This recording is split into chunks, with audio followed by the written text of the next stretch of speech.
Jadi yang belok tuh bukan bannya, tapi si kepalanya ini lehernya nih.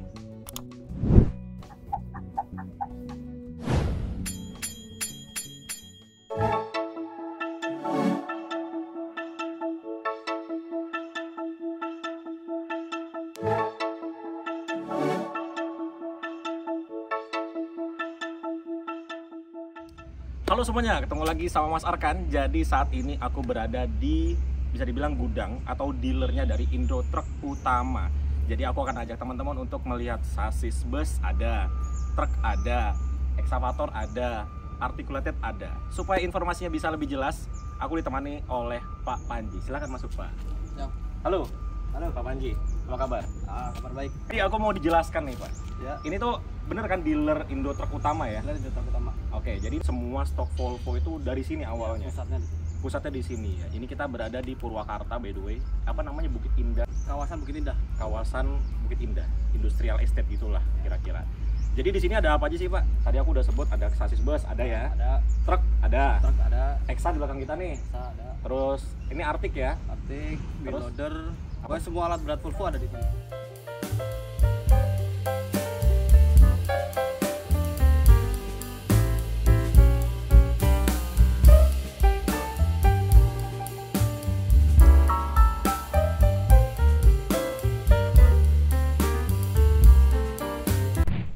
Ini 8R.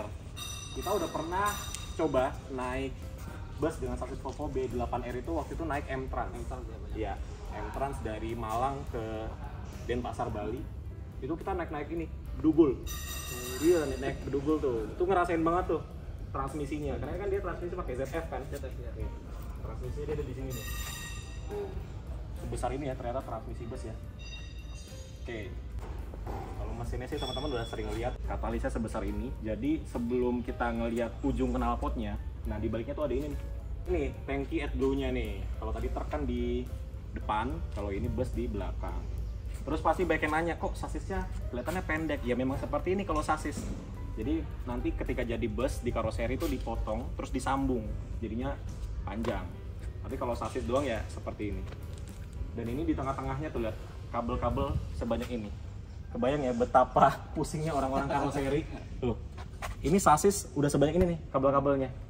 Kalau udah sampai karoseri nanti ada kabel lampu, ada kabel charger, dan lain-lainnya itu bakal lebih ribet lagi. Karena bawaannya aja udah sebanyak ini.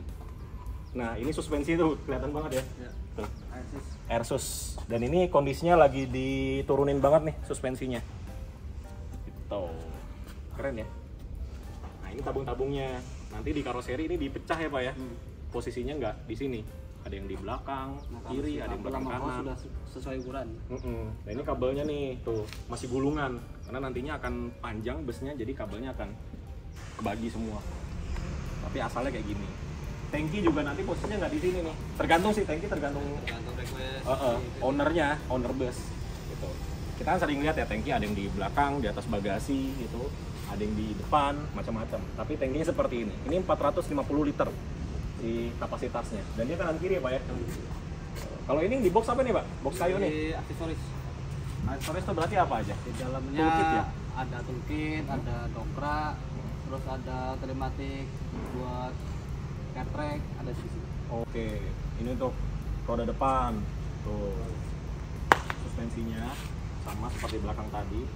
Dan yang unik adalah ini nih, naiknya seperti ini ya. Dia ada tangganya, ada ini nih, ada stepnya. Terus kursinya ya kursi gini doang ternyata. Kalau tronton gini dia nggak boleh dibawa sendiri ya, kalau masih begini posisinya ya. Enggak. Harus dinaik ini kan. Untuk karoseri kita naik trailer. Naik trailer semua kan. Karena teman-teman pasti pernah lihat tuh yang bawa sasis, nah itu udah dipanjangin tuh. Ya. Kalau masih kayak gini nggak boleh. Nah ini elektrik sekring tuh. Nah ini nanti di karoseri juga dipecah posisinya. Tapi semuanya tuh ngumpulnya di sini. Sebanyak ini kabel-kabelnya. Itu terus di sebelah sini ada aki.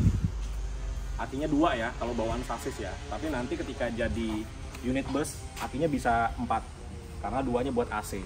Tapi sekarang ada juga sih AC yang nggak pakai aki lagi tuh. Posisinya nanti akan di belakang sebelah kanan aki ini.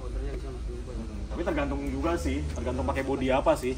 Dan di Volvo ini dia banyak ini ya, kayak gini-gini apa sih Pak namanya Pak? Main lockout baterai.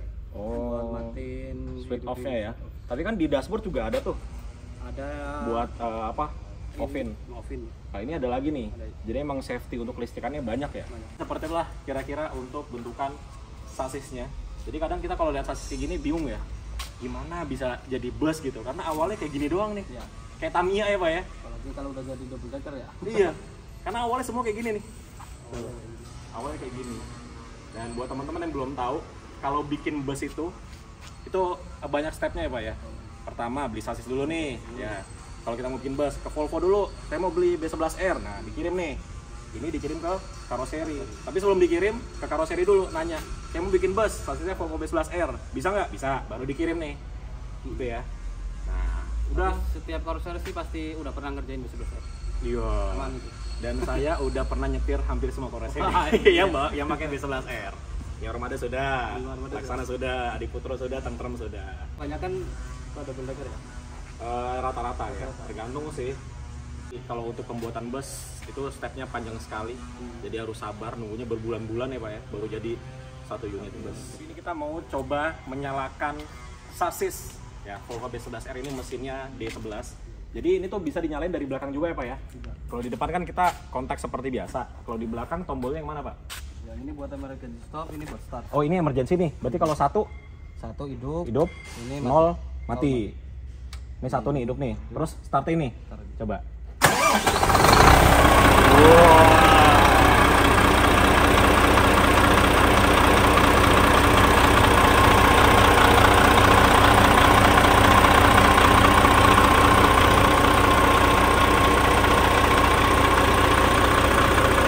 Ini diajakin sama Pak Panji untuk keluarin si sasisnya dari dalam sini ke tempat tadi supaya lebih lega, dan aku yang bawa Volvo B8R nya. Ya, kita langsung bawa aja.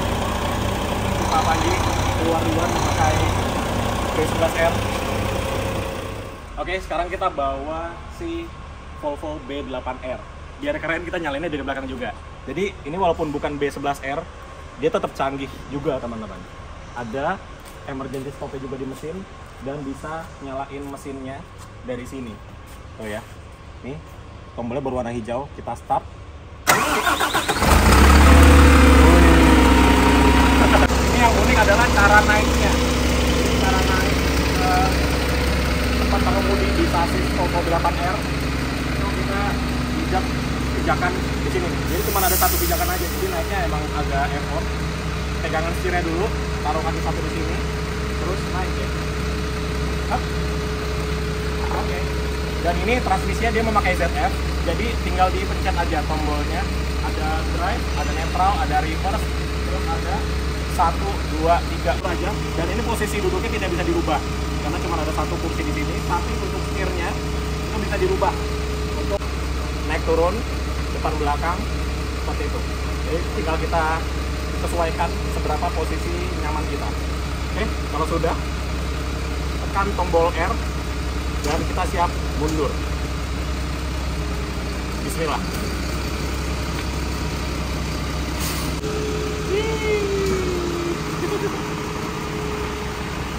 Kalau nyetir yang B8R ini enak, nggak pakai mikir ya. Kalau yang B11R kita harus mikir karena tidak bisa full putar setirnya. Kalau ini kita bisa full sampai belok seperti ini. Jadi ubahnya tuh dari R kita ke neutral dulu, habis itu baru ke drive alias high. Oke, kita ke depan.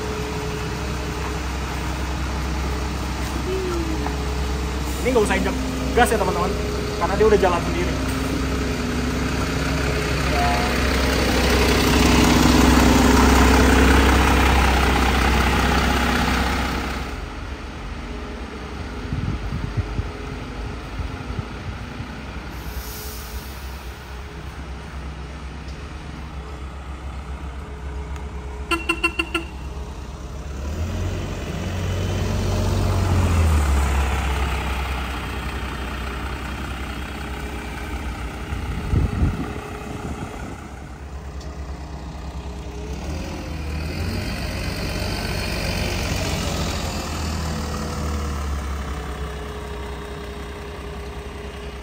jadi sekarang sepertinya kita sudah lihat apa aja di sini. Terima kasih Pak Panji sudah dijelaskan di sini ada apa aja. Oke, jadi gitu aja. Kita bersama Pak Panji muter-muter di gudangnya atau di dealernya dari Indotruk Utama. Terima kasih Pak Panji sudah direpotin mengganggu pekerjaannya. Tapi sebelum aku closing videonya, aku boleh muter-muter dulu nggak sih pakai ini? Muter, boleh ya? Siap. Makasih Pak. Oke, jadi sebelum kita tutup videonya, ini pengalaman pertama aku bawa sasis Volvo B11R, walaupun cuma di dalam areanya Volvo aja ya, karena seperti ini tuh emang nggak boleh turun ke jalan raya, memang nggak boleh aturannya.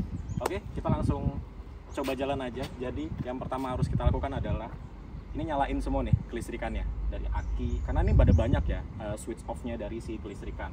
Terus kita langsung naik aja, sama seperti yang B8R tadi, ini ada satu step, jadi langsung naik satu gini. Kalau aku sih sebenarnya nggak usah pegangan, langsung bisa naik ya. Ya, kayak gini. Untuk transmisi dan kawan-kawannya sama seperti Volvo B11R yang udah jadi bus ya. Jadi teman-teman bisa tonton lah yang udah jadi busnya seperti apa. Tapi kalau sebelum jadi bus alias masih sasis, ini semua ketutupan nih. Jadi dashboardnya semua ditutup oleh plastik seperti ini. Terus juga sampai setirnya ditutup menggunakan plastiknya. Dan di setirnya ini ada banyak tulisan-tulisan cara mengoperasikan si sasis ini atau menyalakan mesinnya gitu. Jadi karena ini udah on semua, kita harus nyalain aja. Nah, nyari si kuncinya ini agak ribet teman-teman. Jadi harus dibuka dulu plastiknya sedikit dan kesini nih. Dirasa-rasa dulu di mana kuncinya. Oke. Oke, jadi ada suara tek tek tek tek tek di belakang, itu tandanya kelistrikannya udah nyebar ke semua komponen. Baru kita nyalakan. Wih. Suaranya enak banget ya ternyata ya. Kalau udah jadi bus kan kita tuh dengar suara mesin D11 nya Volvo D11R tuh kayak suaranya halus. Tapi ketika masih sasis seperti ini, suaranya tuh sangar gitu loh. Ini baru pertama kalinya nih aku coba bawa sasis Volvo D11R. Oke, seperti biasa kita langsung ubah ke R atau mundur di sini. Dan ini untuk parking brake-nya dia masih ada di belakang sebelah sini. Kalau nanti udah di karoseri udah jadi body kan dia pindah tuh, bisa disesuaikan posisi parking brake-nya. Oke, kita langsung mundur aja. Ini posisi duduknya enak banget, jadi kayak bawa sedan. Oke, kita mundur dulu ya. Wih. Bedanya Volvo B11R dengan B8R tadi, kalau B8R tanpa diinjek gas udah jalan, kalau ini harus diinjek gas dulu baru jalan.